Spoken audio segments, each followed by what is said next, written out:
কে তোমার বৌদি? হ্যাঁ, কে তোমার বৌদি? আর কাঁদবো না তো কি করবো? আমার মদন কি বেশি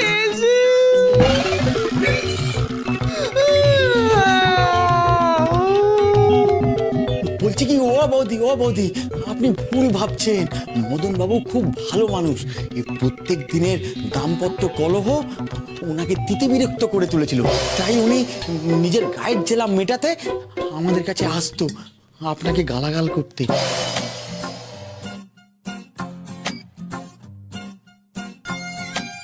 ভেবে দেখুন তো, মদন বাবুর আপনার উপরে এত রাগ ছিল যে অন্যকে গালাগাল করে নিজের রাগ মিটিয়েছেন, কিন্তু তবুও আপনাকে ডিভোর্স দেওয়ার কথা ভাবেননি। কিন্তু মদন যে স্বপ্নে আই লাভ ইউ বললো। কিন্তু সেটা তো পল্টুকেই বলেছে। আসলে মদন বাবুর আপনার উপরে যতই রাগ থাকুক না কেন, মদন বাবু কিন্তু আপনাকে ভীষণ ভালোবাসেন, আর পল্টুর মধ্যে আপনার স্নিগ্ধ রূপটা দেখে উনি শান্তি পান। আর তাই এই পল্টুকে নিয়ে আপনাদের দুজনের মধ্যে ভুল বোঝাবুঝি তৈরি হয়, আর সেই জন্যই আমরা পল্টুকে এখানে নিয়ে এসে আপনাদের অশান্তি মেটানোর প্ল্যান করি। আর একটা জিনিস খেয়াল করে দেখুন, আপনি কিন্তু রাগের মাথায়ও মনের কথাটাই বলে ফেলেছেন। এই জন্মে কেন, আপনি কিন্তু 7 জন্মেও ওনাকে ডিভোর্স দেবেন না। মদন বাবু কিন্তু আপনাকে খুব মিস করছেন, আপনি করছেন না? করছি তো, খুব মিস করছি। তাহলে এত সহজে হাল ছেড়ে দিয়েছেন কেন? গন্ডগোল দেখলে আরো বেশি করে বেঁধে রাখবেন। সমুদ্রে ঝড় উঠলে পাল আরো খুলে দিতে হয়, এরকম হাত পা বেঁধে বসে থাকলে হবে নাকি? হ্যাঁ বৌদি, মদন দা না ঝিনঝাক মানুষ, একটু মিষ্টি করে কথা বলবেন, ব্যাস কাত হয়ে যাবে।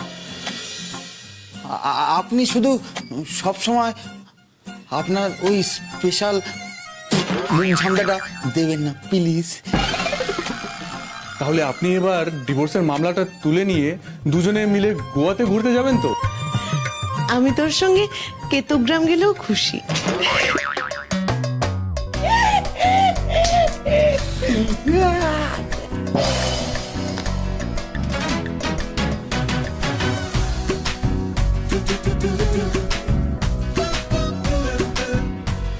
তাহলে কেস তো সলভ। আপনাকে যা বলেছিলাম মনে আছে তো? মনে আছে।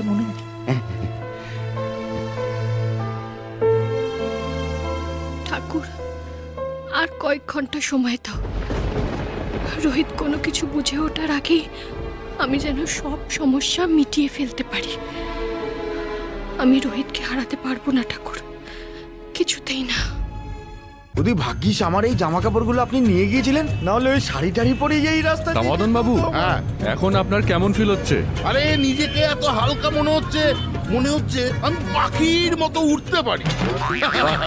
ভেরি গুড, তার মানে আপনার দেওয়া অ্যাসাইনমেন্টটা আমরা সাকসেসফুলি কমপ্লিট করে দিয়েছি। করে দিয়েছো তো? এবার আমার পেমেন্ট। হ্যাঁ হ্যাঁ, কাজ তো শেষ, এবার তো পেমেন্টের ব্যাপারে আসতেই হবে। এবার আমি দেখবো আপনি কেমন ডিল করেছেন। এবার তুমি আমার ক্যালমাটা দেখবে। আমি আসলে মদন বাবুর সাথে কোনো ডেটই ফিক্সড করিনি। মদন বাবুকে বলেছি কাজ অনুযায়ী গুরুত্ব বুঝে অ্যামাউন্ট ঠিক করতে। মানে আপনি রেট না ফিক্স করে কাজ করে দিয়েছেন? এবার ও যদি আমাকে 7.5 টাকা দেয়, তাহলে আমি তো সেটাই নিতে বাধ্য হব। এক মিনিট। হ্যাঁ, আরে রোহিত বাবু, আপনি এত চিন্তা করছেন কেন বলুন তো? আরে আমি আপনাকে ঠকাবো না, ম্যাডাম তো বলেছেন কেসের গুরুত্ব বুঝে রেট ফিক্স করতে। আমি কেসের গুরুত্ব বুঝে রেট ফিক্স করেছি। আমি আমার উকিলের সঙ্গে কথা বলেছি, যদি আমাদের ডিভোর্স হতো তাহলে আমাকে এককালীন 20 থেকে 25 লাখ টাকা তো দিতেই হতো। তার সঙ্গে আমার শ্যামলীটাও চলে যেত, আমার জীবনের প্রিয় মানুষটাই চলে যেত। বলি ও মদন বাবু, এবার থেকে ওই প্রিয় মানুষটিকে আগলে রাখুন, আর এদিক ওদিক চুপচুপ করা বন্ধ করুন, বুঝেছে? আহা পল্টু, সেটা তো উনি বলেছেন যে উনি আর ঝগড়াঝাটি করবেন না। হ্যাঁ তো মদন বাবু, আপনি ভাবনা চিন্তা বিচার বিবেচনা করে কত পেমেন্ট করবেন ঠিক করেছেন? দেখুন, আমি তো সবসময় যখন পেমেন্ট করি রাউন্ড ফিগারে করি না। এই ধরুন প্রণামীর বাক্সে আমি 21 টাকাই দিই, তাই আমি ঠিক করেছি আপনাকেও 21। আমি আপনার এত বড় একটা কাজ করে দিলাম আর আপনি প্রণামী বক্সের আমায় আমায় 21 টাকা দেবেন? এই আপনার বইয়ের প্রতি ভালোবাসা? আর আপনারও বলিহারি, রেট ফিক্স না করে কেউ এভাবে কাজ করে? সবার প্রেম কি আর সরস্বতী প্রেম নাকি, যে প্রেম বাঁচানোর জন্য জীবনের সবকিছু দিয়ে দেওয়া যায়? কিছু কিছু লোক মদন বাবুর মতন প্রেমও করে, তাদের প্রেমকে বাঁচিয়ে দিলে কৃতজ্ঞতার সাথে সাথে 21 টাকা প্রণামী গুঁজে দেয়। চলুন এবার 21 টাকার আনন্দে সবাই মিলে গুজিয়া পার্টি করি। দূর মশাই, আপনি তো একবার আমার পুরো কথাটা না শুনে স্বামীদের বক্তৃতা দিয়ে দিলেন। আগে আমার কথা শূন্যস্থানটা তো পূরণ করুন। মানেটা কি? আমার 21 টাকার মাঝখানে শূন্যস্থানটায় লাখ বসবে, মানে 21 লাখ টাকা।